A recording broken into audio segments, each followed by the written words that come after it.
Aussi grand est le désastre ayant conduit à la mort de dizaines de personnes dans le drame de l'éboulement survenu dans la nuit du 8 octobre dernier sur les flancs du mont Bankolo à Yaoundé. Aussi confus est à ce jour toute détermination du nombre exact de personnes ayant péri dans cet effroyable déferlement d'eau, de boue et de pierres.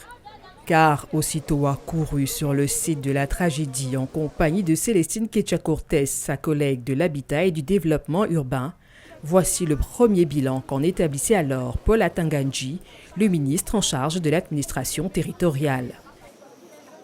Il y a 30 corps de cette blessés. Nous sommes en train d'organiser les secours, les matériels, les couvertures et tout ça pour ceux qui sont là doivent partir parce que la terre n'est pas stable. La terre n'est pas du tout stable.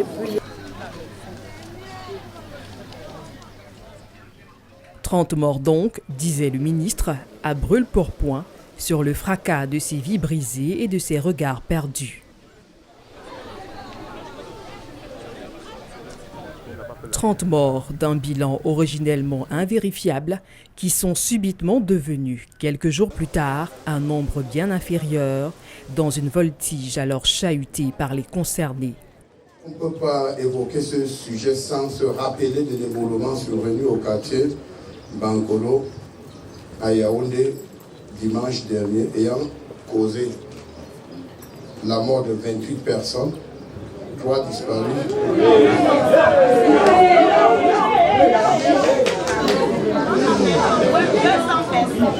Je dis bien la mort ayant causé la mort de 28 personnes identifiées.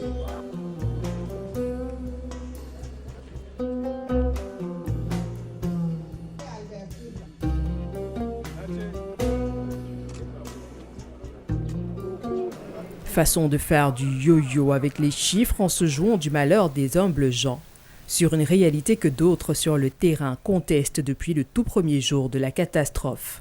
Hier, là, il y avait une dame qui fêtait son anniversaire.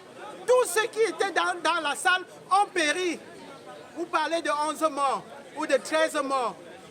Seulement dans la salle de l'anniversaire, c'était combien de personnes? Quand on est arrivé là-bas, on a presque trouvé personne vivant. Et on a essayé un peu de sauver, puisqu'il y avait les bébés, puisque c'était l'anniversaire, il y avait les bébés, il y avait les gens âgés, il y avait les mamans. Bon, on a trouvé que presque tout le monde était déjà mort, mais on a essayé un peu de sauver quelques-uns qui étaient franchement touchés. Quel est donc finalement le bilan de la tragédie? À ce jour, et sans système harmonisé de contrôle et de gestion des catastrophes, dans un pays parfaitement habitué à divers arrangements avec la vérité, difficile à dire. Il est ainsi du Cameroun d'avancer vers des lendemains construits sur des sables mouvants, cernés par ces demi-vérités et ces semi-mensonges qui ont aussi fini par constituer la part d'ombre sur laquelle est assis un récit national fait de tant de tâches, de tant de larmes, de tant de silence et de tant de lâcheté.